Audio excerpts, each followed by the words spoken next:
Namaste, welcome to Y News. This news sponsors by Sri Krishna enterprises railway station ఎదురుగా మా వద్ద అన్ని టీవీలు, ఏసీలు, ఫ్రిడ్జ్లు మరియు అన్ని రకాల ఫర్నిచర్ హోల్సేల్ ధరలకు అమ్మబడును. ఈ కృష్ణ ఎంటర్ప్రైజెస్ కు విచ్చేయండి. రైల్వే స్టేషన్ ఎదురుగా main road, Tuni. Proprietor Tamarana Satyanarayana. Annavaram సత్యదేవుని సన్నిధిలో భక్తుల అవసరాలకు అనుగుణంగా నిర్మించడం మరియు నిర్మితమవుతున్న అభివృద్ధి కట్టడాల నిర్మాణ పనుల పరిశీలన నిమిత్తం రాష్ట్ర దేవాదాయ కమిషనర్ కె రామచంద్ర మోహన్ 2 రోజులు సుడిగాలి పర్యటన చేశారు. రత్నగిరికి వీచేసిన కమిషనర్ రామచంద్ర మోహన్ కు ఆలయ ఈవో శ్రీ త్రినాథరావు, చైర్మన్ రోహిత్ ఆలయ లాంఛనాలతో స్వాగతం పలికారు. అనంతరం స్వామివారిని దర్శించుకున్నారు. అనంతరం కమిషనర్, ఈవో, చైర్మన్ అధికారులతో కలిసి రత్నగిరి, సప్తగిరి కొండలపై భక్తుల సౌకర్యార్థం నిర్మించిన నిర్మితమవుతున్న కట్టడాలను క్షేత్రస్థాయిలో పరిశీలించారు.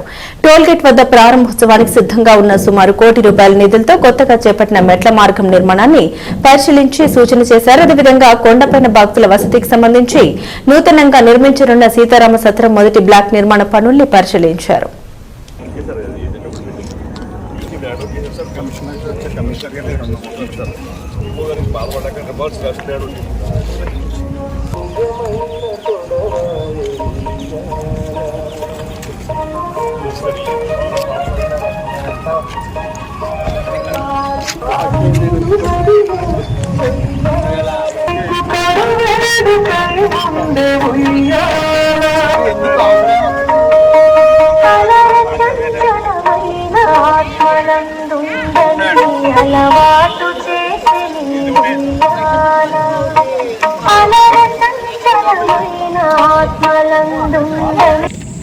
ఇవి ఓవరాల్గా అన్ని ఆలయాలకి ఇందాక చెప్పిన ఆ పారామీటర్స్, భక్తుల సౌకర్యాలు, దాంతోపాటు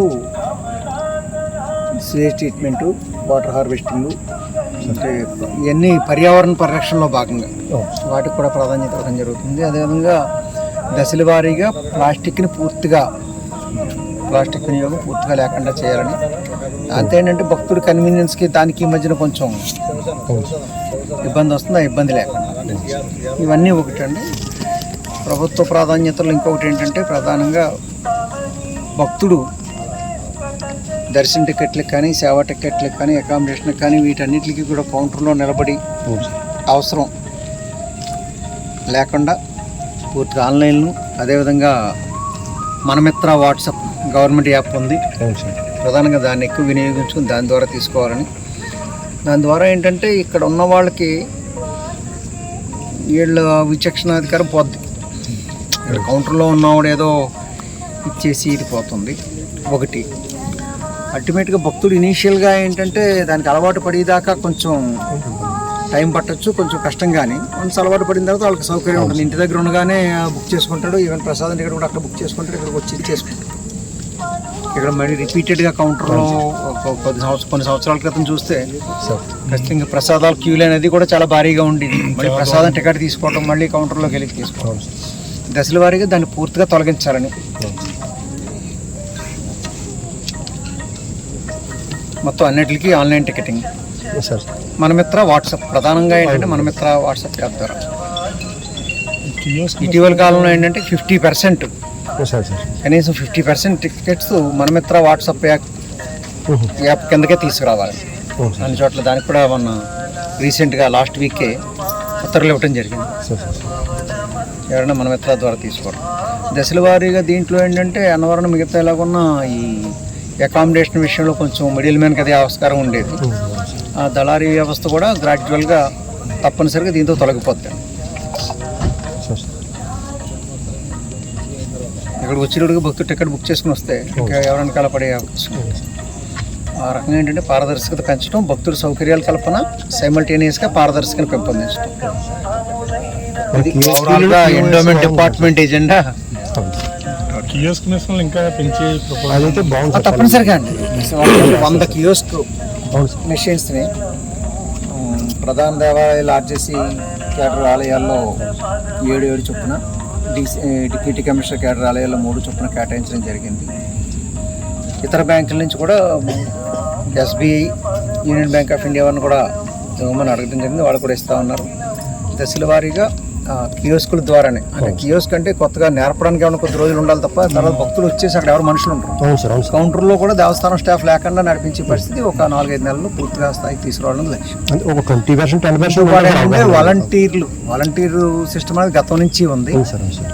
కానీ అసలు భక్తుడికి సౌకర్యాలు ఎక్కడ అవసరమో అవన్నీ వాలంటీర్స్ అటెండ్ అయ్యి వాతావరణం తీసుకురావడం కోసం స్పెషల్ డ్రైవ్ చేపట్టడం జరిగింది. దాని ద్వారా ఆ యాప్ దానికి ప్రత్యేకంగా ఎస్ఓపి కూడా ఇవ్వడం జరిగింది. 7 ప్రధాన దేవాలయాల్లోనూ దానికి ఆన్లైన్ ఎన్రోల్మెంట్ కూడా పెట్టడం జరిగింది. అంతకుముందు ఏంటంటే కొందరు ఉత్సాహం ఉండి వచ్చిన వాళ్ళకి కూడా అవకాశం లేని పరిస్థితి ఉందని గతంలో ఇక్కడి నుంచి కంప్లైంట్ జరిగింది సార్. అలాగే ఇప్పుడు ఏంటంటే ఆన్లైన్లో ఎన్రోల్ అయిపోవచ్చు. కొన్ని పారామీటర్స్ ఇది అయ్యి దానికి ఒక ప్రత్యేక వ్యవస్థను కూడా పెట్టడం జరిగింది. ఒక సూపరింటెండెంట్ దానికి ప్రత్యేకంగా బాధ్యతని చేయటం. ఇప్పుడు వాలంటీర్ సర్వీస్ ఎప్పుడైతే అవసరమో ఎక్కువ ఆ రోజులు ఫలానా రోజున కార్తీక పౌర్ణమి ముందు ఆ రోజు ఎంతమంది కావాలి ఎంతమందికి మెసేజ్లు వెళ్తాయి, ఎవరెవరు సిద్ధంగా ఉన్నారో పంపించండి అని వాళ్ళు మెసేజ్లు పెడతారు. తిరిగి వాళ్ళందరికీ మెసేజ్లు మేము అటెండ్ అవుతాం ఆ రోజు అన్న వాళ్ళకి కొందరు అన్నదానంలో, కొందరు దర్శనం క్యూ లైన్లో, కొందరు మంచినీళ్ళు వస్తాయి. అలాగే ఎలొకేషన్ కూడా స్టాఫ్ని ఏ రకంగా ఎలొకేట్ చేస్తామో వాళ్ళని ఎలొకేట్ చేయటం. గ్రాడ్యువల్గా దీని ద్వారా ఇప్పుడు దాదాపు 48,000 మంది పైగా భక్తులు ఎన్రోల్ అయ్యారండి 7 దేవస్థానాల్లో కలిసి.